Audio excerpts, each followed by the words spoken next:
with your main Chip Washington. When it comes to information, the main got an arsenal. Bring you up to speed with what you need. He's the local and nationwide news feed. Let's talk about it.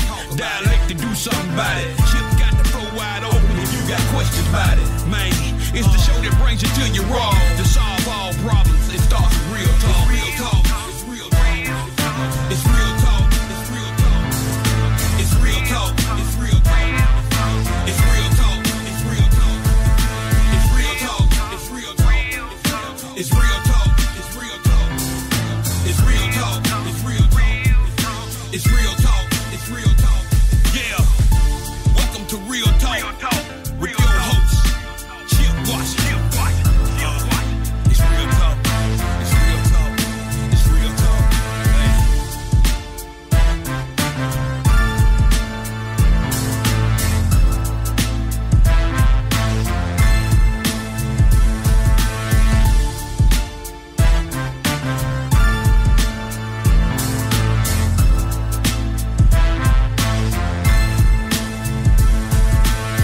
And here we go on this Monday. It is May 9th. It is straight up 6 o'clock, and Real Talk Memphis is on the air. Very happy to have you with us. I am your humble host, Chip Washington. Very happy to be here on this beautiful evening to an absolutely glorious day. I mean, we had temperatures in the upper 80s, and it's going to get hot.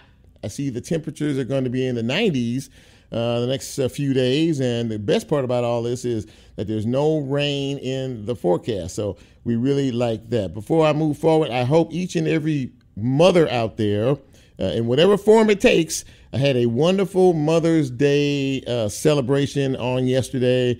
I always like going on social media and seeing all the love that folks give to their mothers. And I even wish Lola a happy Mother's Day. You know, her daughter comes in and visits with us from time to time as well. We have a good show for you tonight. I know that I've been talking about this for the last few days. All of us are still, I think, in shock at the very sudden passing of radio personality Bobby OJ, who died last Tuesday morning.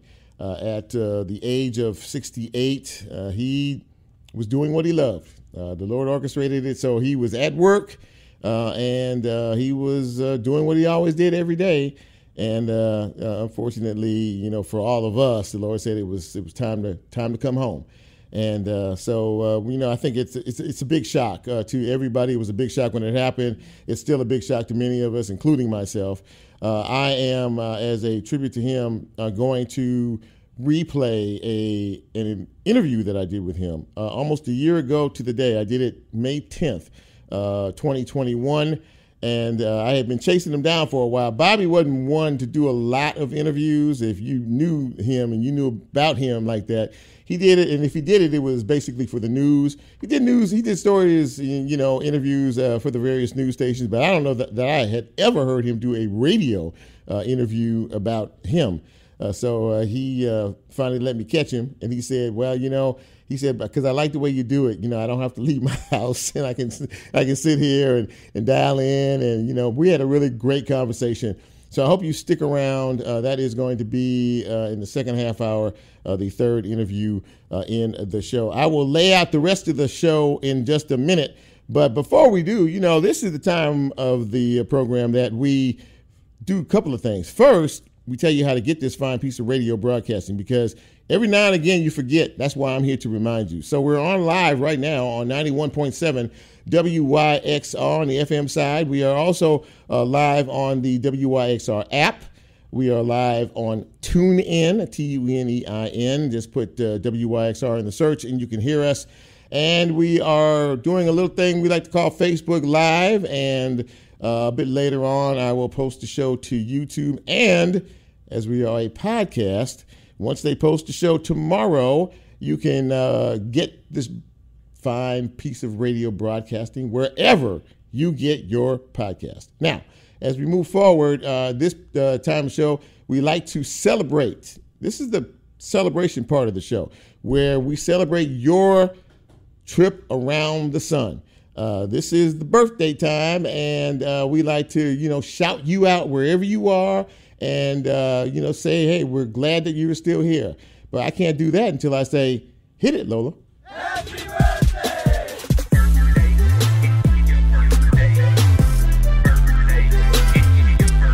Happy birthday, happy birthday, happy birthdays going out to Vanessa Trotter celebrating today. Happy birthday. E. May Graves is celebrating her birthday today, as is Angela Branch. Trevor Campbell, happy birthday to you. Jean Walker is celebrating her birthday today. Chusey Parker. It's not a misprint. I'm reading it right. Her first name is actually Chusey. Probably, Anyway, Kenesha Rogers is also celebrating her birthday today. And W.Ann Bridges is celebrating her birthday today as well. And to each and every one of you, and to those who I may not have known or mentioned, congratulations. Happy birthday to you. Happy making it another trip around the sun day to you as well.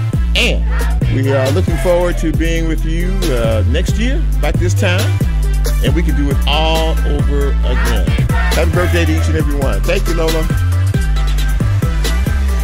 So, as we get into the news and notes of the day, again, one of the prominent deaths, Bobby O.J., 68 years young, died last Tuesday morning.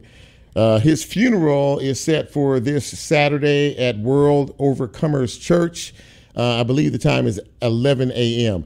Now, I don't have any other additional details in reference to it, but if any of you do or any of you have heard, please let me know so we can, let everyone else know as well. I also want to, before I move too far along, I heard that in the graduation ceremonies that were held all over the state and all over the country this past weekend, this graduating class from the University of Memphis was one of the largest ever. It may have been one of the largest ever graduating class. So congratulations to the Memphis State University Tigers graduating class of 2022. Many of you passing by Liberty Park, coming up Parkway, know that the second phase of the Memphis and May celebrations takes place this week. It is the Memphis and May World Championship Barbecue Cooking Contest.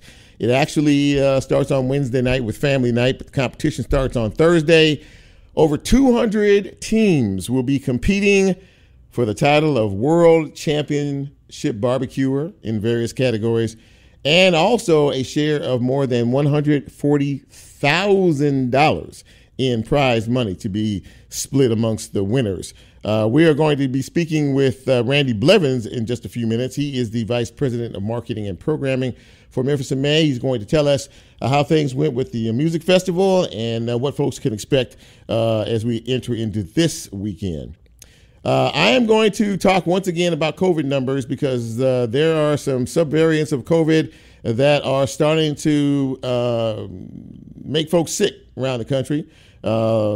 Several strains are out there, and they emanated sort of over in South Africa, and now they're here in the United States in about 35 to 40 states. Some cases are being detected. Now, the way you sort of measure how difficult it is, and basically the strain of all of this in terms of sickness is you see an increase in hospitalizations, and you hear about increase in deaths in hospitals, and those two are the lagging indicators of just how severe the infection can be. We're starting to slowly, and I mean very slowly, start to see a few hospitalizations. I hadn't heard too much about the deaths. There is still a question of just how impactful this latest virus is in terms of the severity of illness. I do know that it's pretty high in New York City. They're getting to a red zone, and that basically means that they're going to have to start to figure out, do we need to start going back to restrictions? Do we need to have people start wearing masks again and things like that? So, I know this is a personal choice. It's a personal decision for you. I know a lot of folks don't want to hear about it, but if you've not been vaccinated, you really need to get vaccinated. And any kind of protection that you can get is better than no kind of protection at all. So we'll keep an eye on it. We'll keep watching it. A side note, Dr. Steve Thurkeld, who is an infectious disease specialist, who I have on the show occasionally, joined me a couple of weeks ago. And we were texting over the weekend, and he said, by the way, Chip, he said, your show was pathetic. He said, now we're starting to see healthcare workers getting sick as a result of these new variants starting to move into the area. So just be careful out there. I don't know if you heard about this or not, but the Mason, Tennessee folks, you know, the town that had some very serious financial issues for years and years. Apparently, they have reached an agreement with the state comptroller's office to start to work out a plan for their financial status and turn things around. In turn, the town has decided to dismiss its lawsuit against the state. So we'll keep an eye on it and watch it and see. But I'm very happy that the folks in Mason and the comptroller's office came to an agreement, and hopefully they can get the books balanced. By the way, before I walked in here, I always like to see if there's any breaking news. Well, breaking news, many of you heard about the escaped convict and the corrections officer who was with him. Well, they've been on the run for 9 days, and they were caught a short time ago in Evansville, Indiana, after a car chase. They apparently crashed out. The convict is arrested. The corrections deputy is in the hospital, not from the crash, but she tried to shoot herself. It was a self-inflicted gunshot wound. So we'll see where all that goes, but they have been captured, and they are now on their way to a very, very long prison sentence. Memphis police arrested a woman yesterday, I believe it was, who allegedly admitted to shooting at 2 women with an AR-15 assault rifle.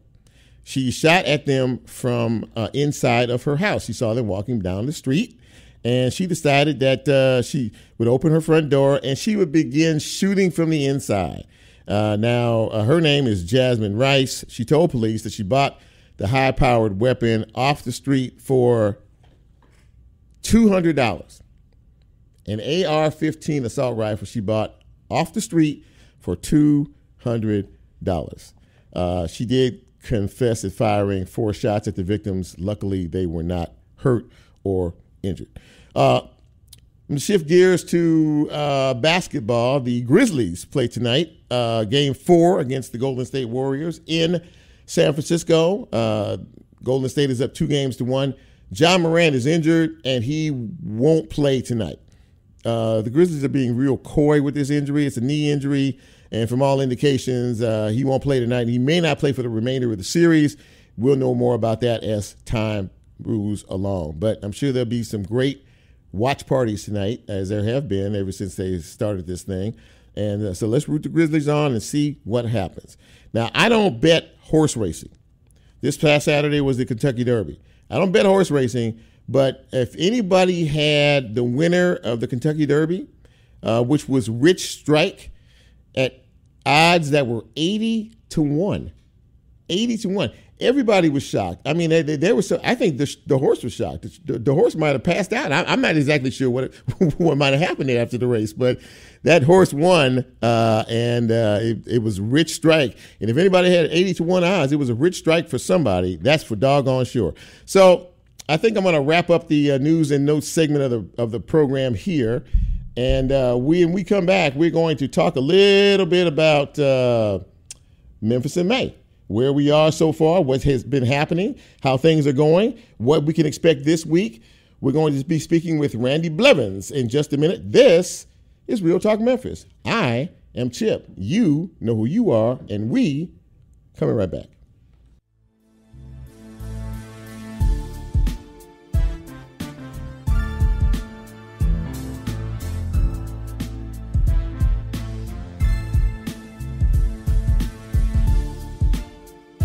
If you like Real Talk, here's a way you can get involved. Do you have a show topic idea or suggestion? Want to be considered a guest or have a guest idea? Then send Chip a message on his Real Talk show page and you can be a part of the Real Talk experience. So as he always says, go out and tell somebody. We'll be right back.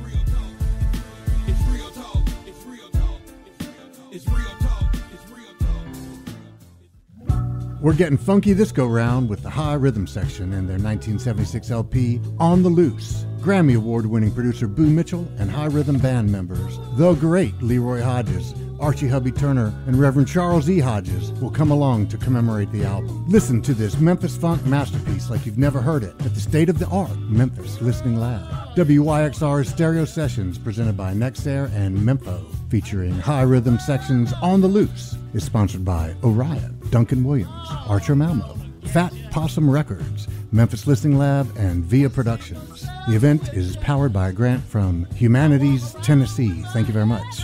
RSVP at WYXR.org.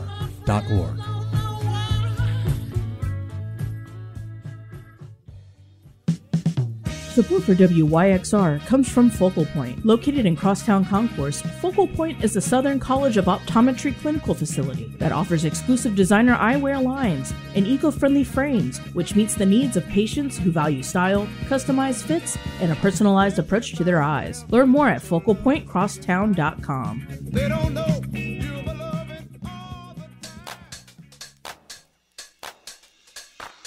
The Orpheum's 2022-2023 Broadway season brings you powerful stories and powerhouse performances. Season packages include all 6 spectacular shows, the opportunity to add 2 incredible season options, and exclusive VIP perks. Learn more at orpheum-memphis.com.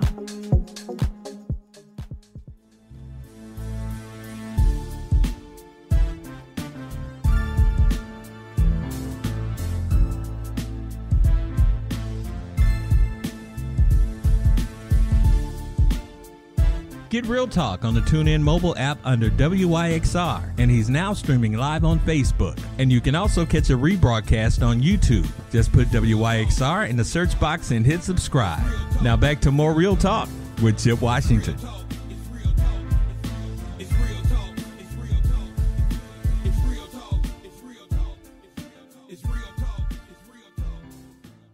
And welcome back to Real Talk Memphis on this beautiful Monday evening. Chip Washington with you. Glad to have you along for the ride here on Real Talk Memphis. And, of course, after a 2-year absence, one of the biggest music festivals in the country had made its return to Memphis, Tennessee. We had the music festival a couple of weeks ago, and it looked like a lot of fun. A lot of folks were out there enjoying themselves, having a good Phase 2 of it starts this week.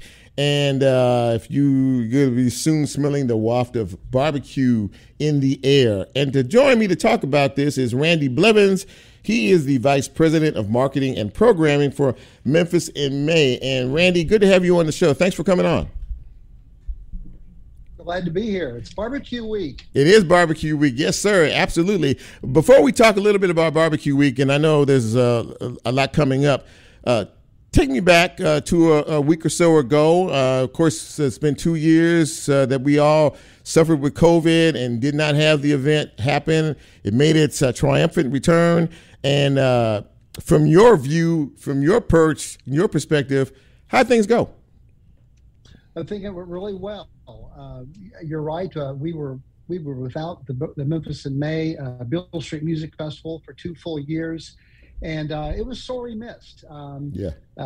Everyone had a really strong appetite to see live music again, and particularly our Beale Street Music Festival fans eagerly jumped on the tickets right away. It was really nice to see everything come back together, to see the stages filled again, to see A-list artists performing in the city of Memphis again in May and the springtime like we've always had.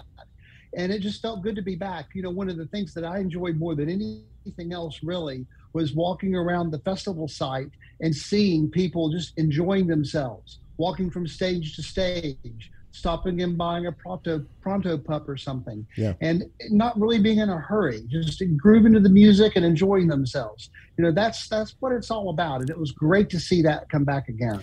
Absolutely, man. I did not go down, but I did, watch it on the news and see a lot of the highlights of it. So, how many is it too early to make a determination as to how big the crowds were, or total cumulative crowd estimated for the Music Fest? Well, we always tally up everything at the end of the festival. So at the end of May, we'll provide a comprehensive review of how everything went, event to event. So we had to shift gears, obviously, not only coming back after 2 years, but shifted locations to Liberty Park. Talk to me about the logistics and how you feel things turned out. It looked like everything went pretty smooth to me. It went really well. We have a different configuration over here. There's a lot of discussion about that, but in reality, it's not that big of a deal as far as the difference is concerned. We still have 3 big stages, 1 giant blues tent, rather than being configured one right after the other up and down the beautiful Mississippi River. They were configured more in a giant triangle or a square. So the elements are all still there. It worked out quite well. With a new venue and a new facility, there's a learning curve with that. Sure. The Liberty Bowl Fit folks were excellent to work with, but when you bring this many people into a new site, you learn what the public really likes to do. Yeah. And the public will do what it wants to do. And one thing we learned was that everyone likes to come in off Central Avenue. And consequently, I can tell you that for the barbecue cooking contest, use the Southern Avenue gate. No line, no waiting there. So, we've reconfigured some things to try and help guide the flow of the crowd as they come and go. We are speaking with Randy Blevins. He is the Vice President of Marketing and Programming for Memphis in May. And Randy, the next big event, which is almost becoming, maybe it is the preeminent barbecue cooking contest event in this country, kicks off on Wednesday. Tell us a little bit about what we can expect in this 2022 version. Well, I can tell you it is the World Championship Barbecue Cooking Contest, and it is the preeminent and has been the preeminent barbecue cooking contest for decades now. Memphis in May World Championship is the Super Bowl of swine. It is the king of all barbecue cooking contests. And what we've done is we take basically the Bill Street Festival site and flip it from being 3 stages in the big blues tent to basically a giant neighborhood. We have the rib category, of the whole hog category, the shoulder category, and we build out an infrastructure. So these rows and streets of all the different barbecue cooking teams come in, over 200 of them. Right. And they all start loading in. They started loading in yesterday and today, and it all kicks off on Wednesday. So and again, kudos to the World Championship Barbecue Cooking Contest, which is the biggie, which is the Super Bowl, as you said, of swine. I like that, by the way. I'm going to steal that. And so they all come in from all across the country. But it really is, a lot of these folks, who are going to be competing here, compete in various events, cooking events all across the country. So they get to know each other. So I like the term you used about really it is a family event. I'd like you to talk a little bit more about that because, there's a real comfort and familiarity to all of this for everybody involved. That's right. There's really 2 different things going on. You have the barbecue world. You have all the celebrities in barbecue. And you're right. They've competed in other events around the country. They may own their own restaurants. They're celebrities in their own right. You have that mixed in with people that have applied and been accepted that are backyard barbecuers that are just really good. It's when barbecue world comes together. They're friends. It's a familiarity. But it's also the Memphians that are here. Yeah. Memphians love to come to the barbecue cooking contest. I like to say the barbecue cooking contest becomes our city's biggest backyard where everyone is grilling and chilling out, meeting with friends, whether it's barbecue celebrities or just your friends and neighbors around the corner that have gotten together and put together a barbecue team. Yeah, I mean, it really has that feel to it. And, I've been out there several times before, and you walk out there, and it's just very comfortable. It's just people, like you say, everybody knows everybody. It's like a reunion. It's like it's like an annual reunion every year. They're coming back, and they're seeing old friends and making new friends at the same time. So how many different categories do we have in terms of folks competing? Well, you have the 3 big categories. It's the biggie, which is ribs, whole hog, and shoulder. And those are the 3 categories that everyone's competing for, which is where it will lead to the grand champion, which is the biggest prize you could have in barbecue every year. Mm-hmm. This year we'll have a purse of over $140,000 up for grabs, which is the largest purse in Memphis in May history. It's also bragging rights. If you can compete and win or place well in the Memphis in May World Championship, you'll put yourself on the map. And there are people that will have competed for decades, and when they hit the top 10 and get to walk across the Memphis in May stage, it's something that everyone's goal will be when they're competing. It really is, and I know it takes a lot of work to put this together. Do you literally start planning for next year's event after this year's event is concluded?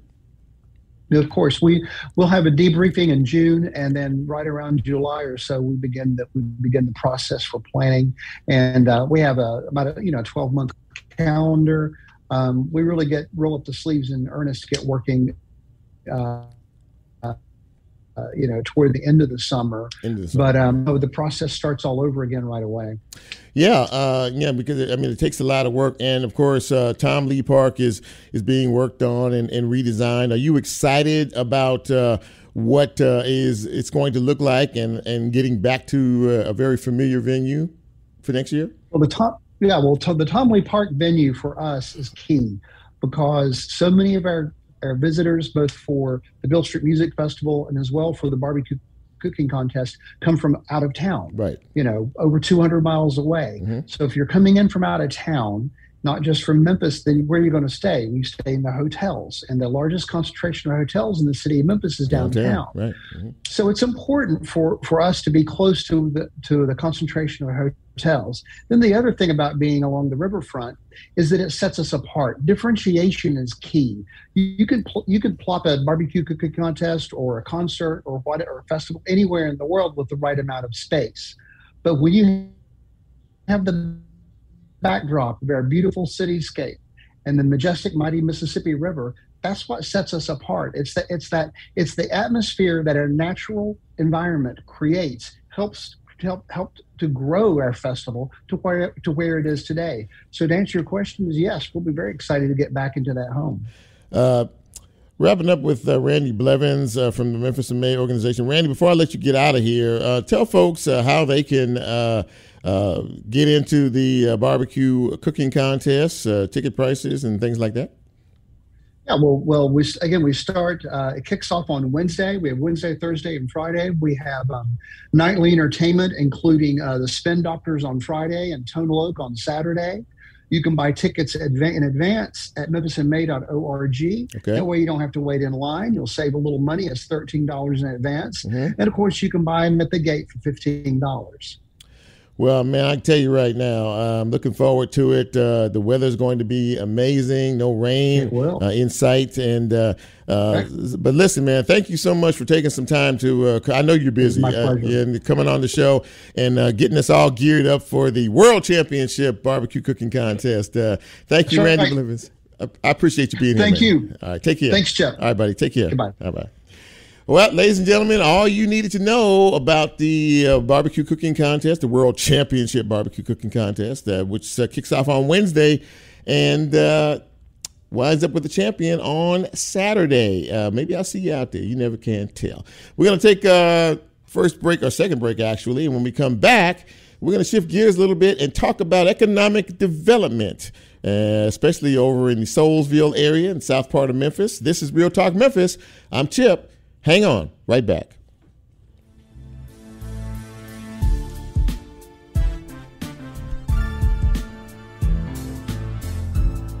There he is. Jeffery T. Higgs, how are you, sir?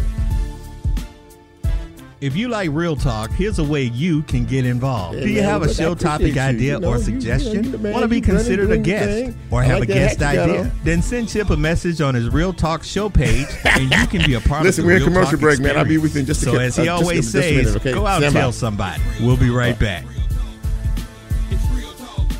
Oh, I was going to say before my senior moment kicked in that we have had over 100 views The Orpheum Theater Group presents Mending Hearts Camp, July 11th through July 26th. Mending Hearts is a performing arts day camp for young people who have experienced the death of one or both parents. Surrounded by a community of peers who have experienced a similar loss, campers explore their creativity through a variety of performing arts and community building activities. Information at orpheum-memphis.com/mendinghearts.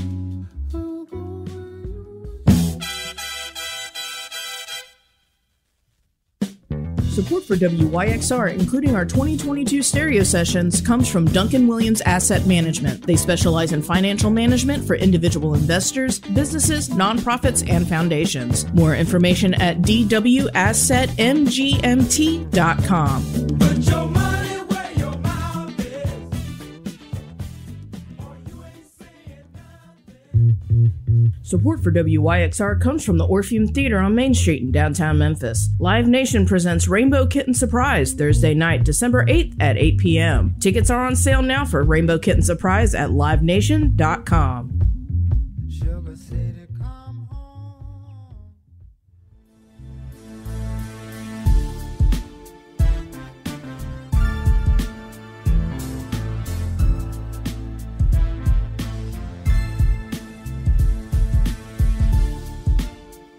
Get Real Talk on the TuneIn mobile app under WYXR, and he's now streaming live on Facebook. And you can also catch a rebroadcast on YouTube. Just put WYXR in the search box and hit subscribe. Now back to more Real Talk with Chip Washington.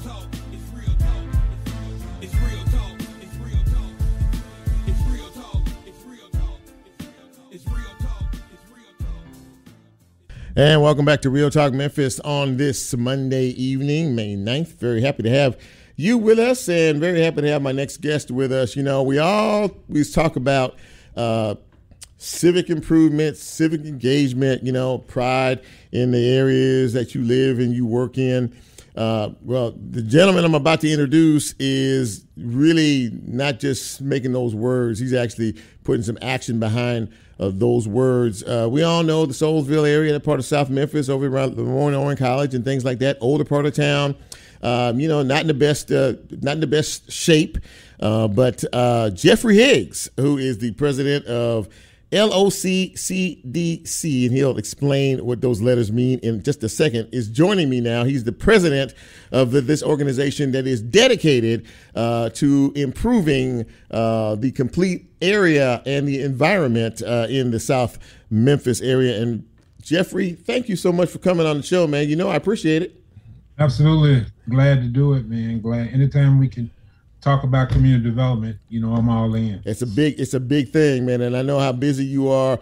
But I wanted to get you on the show because, you know, I'd read about some of the things that you're working on, and you and I sort of talked off air about some of the projects that you are looking at trying to do and recreate and you know, just sort of revitalize that area over there. Tell us, first of all, I know that you're a product of that neighborhood and that community over there. What made you decide that this was your mission and something very important to you? Well, and probably a lot of your listeners won't know about this, but I grew up in the Fowler homes. Okay. It was Joseph A. Fowler homes. Yeah. On Mason Street, right down the street from Mason Temple. Mason Temple, yes, sir. Yeah. And as a little boy, man, I remember 1968, and it was raining that night, and we was out there hustling, trying to make money, parking cars, because when the convocation with coaching used to come to town, that's how we made money. Yes, we sir. could afford Yes, for sir. parking cars. Yes, sir. And so I go back a long way with 3126 Chip. I went to La Rose, didn't get to go to Booker T. Washington, but went to Southside, graduated, left, came back, enrolled in Lemoyne, which is in that neighborhood, and just got a rich history over there, and it's a neighborhood in need of a lot. Yeah. And with a lot of history. And so I was working in another state, and the CFO at the college called me because we used to work together at a CPA firm. He said, "Hey man, we need somebody to come back and revitalize our CDC." And that was in '99, and we've been rocking and rolling ever since. So you have several projects that you are working on at the same time. Kind of give us a brief overview at some of your priority contracts at this time. Things you're doing. Right. Yeah. So one of the things we're real excited about is the 38126 Innovation and Technology Center. Okay. Everybody know about the four-way grill, right? Yes, Y'all sir. can't wait Thursday so you can go eat. That's right. Well, when you're over there this Thursday, if you look right across the street, you're gonna see this big empty spot of land. Okay. And it used to be a building there, and we knocked it down, and we're gonna put up this 13,000 square foot, 2-story innovation center that's gonna bring technology and gaming and office space and retail and food right into the neighborhood, state of the art. We're going to bring technology and broadband access to the people who live in that neighborhood. That's a big deal. That's a very, very, very big deal. And from that, what do you hope to see as a return? Well, we first ease of access. Mm-hmm. That's one thing we're going to do, because believe it or not, there's a fiber line. Not a cable line, but there's a fiber internet line running right through that community. And it's not being used a lot. Stacks has access to it, but it's not being used a lot. And the college has access. And so we hope to be able to tap into that and deliver low cost. Comcast and all the folks don't want to hear this, but we're going to try to bring low cost. Go ahead, tell it, man. Access into the neighborhood. Yeah. And the larger part of that, Chip, is about 16, I think. We created a group. It was a group of us that was always meeting, and we always see each other, and we always working in the neighborhood. And we created this thing called the Soulsville, USA Neighborhood Development District. And so that's the group that's behind the TIF. That's why I just left county commission, city council, because we have to go through 4 readings. TIF is going to do wonders for this community. It'll probably be, I think, the 3rd or 4th TIF, and certainly the only one in our inner city, low income, census tract neighborhood. So we are really excited about that. In case you just joined us, ladies and gentlemen, we are speaking with Jeffery Higgs, and he is the president of the LOC-CDC, and basically what they are trying to do is completely redevelop the Soulsville area. And Randy, I was thinking about this. Jeffrey, I'm sorry, I was thinking about this over the weekend. What does Soulsville mean to you now, and what will it mean to you once you get your projects up and moving? Right. So first of all, we got to get the name right. So when you say Soulsville, you're talking about 940 or 915 Macromore. You're talking about stacks. Right. Okay. So you have to put the USA on the end of it. USA. Okay. Yeah, you got to put that on the sorry. end. I'm sorry. No, you and I both will be getting lawsuits from California. I don't need that. I have no money, so no. Beanie Parker would be mad with us. I got you. Soulsville, USA. I'm sorry. You're right. And anybody can use that, and that's the neighborhood. And really, what it means, it's just a neighborhood, man, with a lot of tradition and history. Yes, sir. Think about it. Maurice White came out of this neighborhood. Richard Pryor used to walk down Macklemore when he was recording at Stax. Lemoyne in college, 160 years. That's right. And so, that's what it means, man. It's the culture, the history, the civil rights history, the 4-way grill, Miss Cleaves up there. That is Metropolitan Church. Yeah. It's the history, and we have to preserve that history. And that's what it means to me, man. Well, you are clearly, on the right track as pertains to, where you are and the progress that you are making. Before I let you go, is there a timetable to the various levels or steps of the progress you're trying to make? Well, we are going to try to be coming out of the ground this summer with the Technology Center. Okay. Chip, and I'm not the only one. There are about 4 or 5 board members of the SNDD. And they all, Lamorne is on there. SMA with Commissioner Reginald Milton. Yep. Knowledge Quest right down the street. Yep. The Firehouse. Rebecca Hutchinson, Attorney Kimbrough. So there's a lot of there's about 5 of us, and we got projects. One of the knocks, and then I know you got to go, but one of the knocks against our TIF was we didn't have enough projects. But, we've got projects just waiting to be able to take advantage of the TIF. So I think over the next year to 2 years, people are really going to see a transformation. We've done a lot over there, with the town center and Stacks and College Park. But I think over the next 2 to 3 years, you're really going to see a transformation. And it's by people that look like us, not to exclude anybody, but we know how to revitalize our neighborhood. And we can do that without a lot of that G word. I don't use that. I know what I know where you're going. Gentrification. But we know how to do it. Yeah. We know how to revitalize our neighborhoods, and we've got the experience. And when I say we, I mean a collective we, not just myself, because it takes a group of folks to do this. And so we're excited about that. Man, we're excited for you. Ladies and gentlemen, I'm gonna have Jeffrey back on the show as we start to move along, in terms of the progress and breaking ground and some of these amazing projects that you're talking about in terms of technology and really lifting that community, which so desperately needs to be lifted, and to becoming really something that we can be proud of and that can really be a showcase for our city. So kudos to you, my friend, for all the work that you're doing. Thank you, my brother. I appreciate it and glad to come back at any time. Absolutely. Jeffrey Higgs, ladies and gentlemen. Jeffrey, thank you so much. Take it easy, and I'll talk to you soon. All right. Thanks a lot. Okay, man. Take care. Well, that was a really, really good, kind of a lesson as to where we are and where we are going in the future, which it sounds to me like the future, as they say, is very, very bright.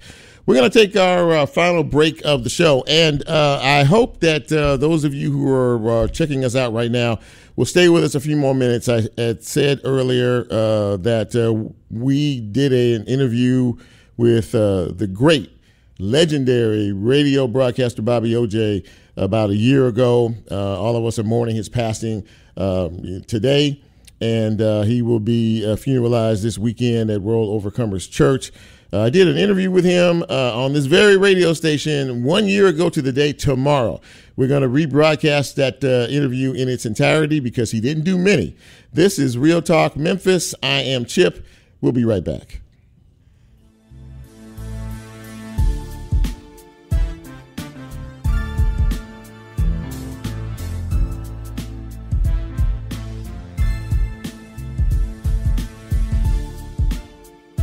If you like Real Talk, here's a way you can get involved. Do you have a show topic idea or suggestion? Want to be considered a guest or have a guest idea? Then send Chip a message on his Real Talk show page and you can be a part of the Real Talk experience. So as he always says, go out and tell somebody. We'll be right back.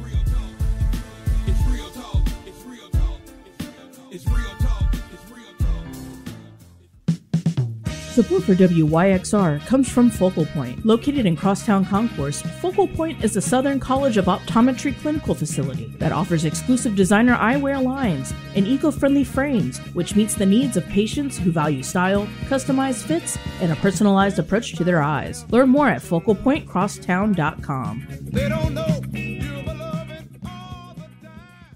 The Halloran Center for Performing Arts and Education, next door to the Orpheum, invites you to be the center of it all through live entertainment, arts education, community programs, and event spaces all year round. For more information, visit orpheum-memphis.com.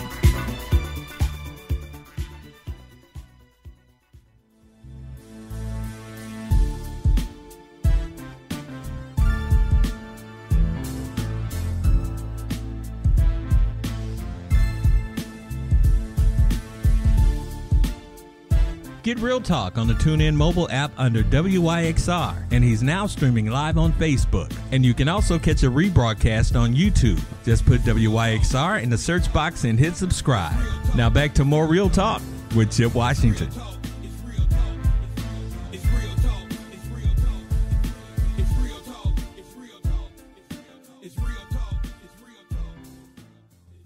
And welcome back to Real Talk Memphis. I am your host, Chip Washington. And I got to tell you, before we even get into this interview, I have been chasing this man down for a couple of years. And I don't think it is a stretch to say that he does not do interviews. He very rarely does interviews. And if you see him, you'll see him generally on TV. But he is a radio broadcast legend in this state in particular, and just in his career. And yes, I'll be the 200th person to say that he was recently inducted, or will be inducted, into the Tennessee Radio Association Broadcasters Hall of Fame. He is WDIA, and he is Mr. Bobby O.J. Bobby, thank you so much for being with me tonight. Appreciate it. Thank you, Chip. I appreciate that, man. Thank you for the kind words. Well, listen, I've known you for a while now, and I was just when I reached out to you again after I had heard that you had been inducted into the hall, and when you told me yes, I almost fell off my chair. Well, you know what? Yes, sir. Basically, man, when you told me it was going to be done in this manner, I felt comfortable doing it because I didn't have to leave home. No, sir. I didn't have to go through a lot. I could just, dial up on my phone and do the conversation. So you made it easy to do. Well, look, I appreciate that. And again, congratulations from all of us here at WYXR, but just all Bobby O.J. WDIF fans everywhere, not just here in the state of Tennessee, but all across the country, on this tremendous honor. And I will say that it is long overdue. But having said that, how do you feel about all that? I feel great about it. I do. I was not expecting it. When I heard the news, I was like, wow. So I'm elated about it. It has been a long time coming, and I believe I heard you are the fourth WDIA radio personality to be inducted. Am I correct in that? Yes, it's Nat D. Williams, who was the first Black radio personality on WDIA. And then there's Rufus Thomas. As you know, Rufus was known worldwide. He also did a radio show on WDIA pretty close to 50 years. And then, of course, there's Bev Johnson. And now it's Bobby O.J. But also, WDIA, the radio station, is in the Tennessee Radio Hall of Fame. The station was inducted the same year Rufus Thomas was inducted into the Tennessee Radio Hall of Fame. You've been in this business a while, and do you mind telling us how long you have actually been in the radio game? Since 1972. And that is how many years? I can't calculate. That's 49 years. 40. How many? 49. 49 years. 49 years. That is some kind of track record. And I listen to you every day, and I've heard people ask you, Bobby, when are you going to retire? When are you going to, sit back, relax? And you said, when I can't talk. You love this business this much. What has radio meant to you as you just take a look back over your career? Well, it's meant a pretty easy life. Okay. I'll take that. Listen, anytime you can do what you love for a living, get paid a decent salary for it, that's a great thing. I love to talk on the radio, but when I'm not on the radio, I really don't care that much for talking. Of course, yeah. I'll talk to people, but I'm not the kind of guy that's going to sit around and just go blah, blah, blah, blah, blah. But, man, since 1972, my life has just been unbelievable in this radio business from working, I could say from coast to coast, but I never worked on the West Coast. Did work on the East Coast for, if you can call Flint, Michigan, the East Coast. Okay. You worked in Chicago too, did you not? I worked Chicago for 4 years, from 1978 to 1982. Okay, all right. So for those of us who don't know, what brought you to Memphis, Tennessee, and WDIA?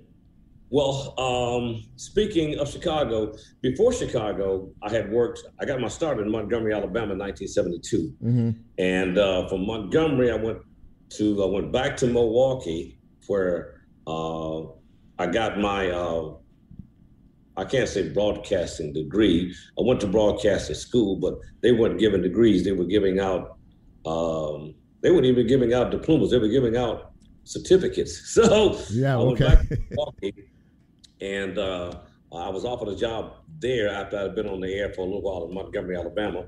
And I was in Milwaukee for about a year. Mm-hmm. Then I got a job offer in Houston in 1973. So I went to Houston for about a year, left there, which was a dumb mistake, and followed some friends to Flint, Michigan, because I was thinking I'll be closer to Milwaukee. And the reason why I wanted to be closer to Milwaukee is because I had gotten married, and my wife and baby didn't like Houston. So my wife told me at the time, you know, if you want to save the marriage, you know, you need to get back to Milwaukee. So I couldn't get a job in Milwaukee, so I got a job in Flint, Michigan. Wow. And I figured I could go over there every weekend. But that was one of the biggest mistakes I ever made, really. But then again, maybe not, because maybe I wouldn't be here. But so after Houston, I went to Dallas in 1977. Right. And then I got a phone call to go to Chicago in 78. And that was from 78 to 82. And in 1983, after I had gone back to Houston for a short stint, I got a phone call. February of 83, I got a phone call from the people that were over at WDIA, and they asked me to come and be the program director and the morning man. And that was 1983, and I've been here ever since. We are speaking with Bobby O.J. He is the legendary radio personality, morning guy, 6 to 10 a.m. Central Time on WDIA Radio, heard coast to coast. And Bobby, you mentioned that you are the program director. You have been for quite some time. For those who don't know, tell us what a program director's role is. Well, it has changed over the years. When I became the program director in 1983, my job was to make sure that the radio station stayed on track to get ratings so we could get revenue. Okay. My job also was to oversee the music that was played on the radio station, how the music was played on the radio station. My job was to hire the radio personalities, manage them, to work with them, to make sure that they were doing what they were supposed to do on the air. And everything that was on the air was my job as program director. Everything except the commercials. We had a sales department for that. But anything else, from music to the disc jockeys to the news, all of that comes under my job duties as program director. That's everything. Like you said, that is absolutely, and that's mind-boggling that you have to do that day after day, week after week, month after month, year after year. Yeah, how has the role? I'm sorry, Bobby. How has the role of that role in particular changed as time has evolved? Well, about 20 years ago, up until about 20 years ago, the program director's job. Some radio stations have program directors and music directors. I tried that, but I realized that every week I was going to be spending a lot of time with the music director, disagreeing about what songs ought to be played on the radio station. So since I'm responsible for the sound of the radio station, I thought it would be best if I picked the music too. Mm-hmm. So I still do that, but up until about 20 years ago, the program director would program the music with, we would use little red dots to put on each song. Mm-hmm. And we use a blue dot maybe for the top, for the songs that need to be rotated every 2 hours. Uh-huh. We would put a red dot on a song that has to be rotated maybe every 4 hours. And so, every week, sometimes every other day, you're changing the dots. On the songs, okay. On all of these songs, okay. You got like maybe, close to maybe 35, 40 songs that you constantly got to change dots on. Yeah. So every day you're running in the studio, changing this and changing that. Then the other thing is that that's what happened. That's what we did up until 20 years ago. Now, everything is done through a computer. Mm-hmm. As a matter of fact, right before I got on this call, I was sitting at my kitchen table programming the music for tomorrow. And what I do, the music system schedules the music, but what I do, I go in and I massage every hour, meaning I will look at the music that's going to play in one particular hour, and I'll say, well, this song is not going to sound right after this song. This song right here will sound better after this particular song. So every day, 7 days a week, I go through every hour of music on WDIA, been doing it forever, to make sure that one song flows into the next song. I mean, it's because, you know, I just don't believe in sitting around throwing some music on the radio. Like, you know, when I program, man, I like to program based on what I like. You know, and so that has proven that based on what I like, a whole bunch of other people like it too, because the radio station is still doing very well. So you know, so that's how I basically program the radio station, man. Every single day, I massage the music. That is really, really something, and I would have never known that process, nor would have a lot of other folks who are listening as well. WDIA is a standalone, is one of the greatest stations really in this country. And before I let you go, one last question. What, in your opinion, I mean, I listen to you every morning, by the way, and I'm not just saying that because you're on the radio. I listen to you every morning because I enjoy the music and I enjoy the callers and the colorful folks as well. But what makes WDIA, in your opinion, such a great radio station? It's a fun radio station. It truly is, man. People love the radio station. Even when I was a kid listening to WDIA down in Mississippi, the radio station was just a fun sounding radio station, just fun. You know, we know how to be serious, but in general, overall, it's just a fun sounding radio station. It makes people feel good to listen to the radio station. It really does. It really, really does, from the top to the bottom. And you are a master at what you do, not only from the music perspective, but also from the listener caller perspective as well. Bobby OJ, congratulations again on being inducted. Well deserved, well earned, long overdue. And I'm saying thank you from me, but from all your fans as well. I really appreciate it. Thank you, Chip. It's been fun talking to you, man. Thank you so much. Well, it's been great talking to you as well. Thank you, Bobby OJ. We'll talk soon. All right, man. Take care. All right, buddy. Bobby OJ, ladies and gentlemen, the legendary radio personality. You heard him, 49 years on radio in this country. And that was Bobby OJ. And we're all sitting here in the studio thinking about it and talking about him. And it's a big loss. It is. And as Lola plays us out, just so fortunate to have had him as a guest on this radio show, and to thank him for all of the entertainment and fun that he provided for all of us, not only here in Memphis, but coast to coast across this country, and I dare say even farther than that. Big loss. It's a big loss. Bobby OJ, God bless you. Rest in heaven, rest in love, and may your memory always be a blessing to each and every one of us. For Lola, for Nicole, for all of us here at Real Talk Memphis, God bless each and every one of you. And if the Lord says so, we'll be back here next week, same time, same station, and we'll try to do it just a little bit better. So in the meantime, in between time, I'm Chip, and I'm out. Have a great week.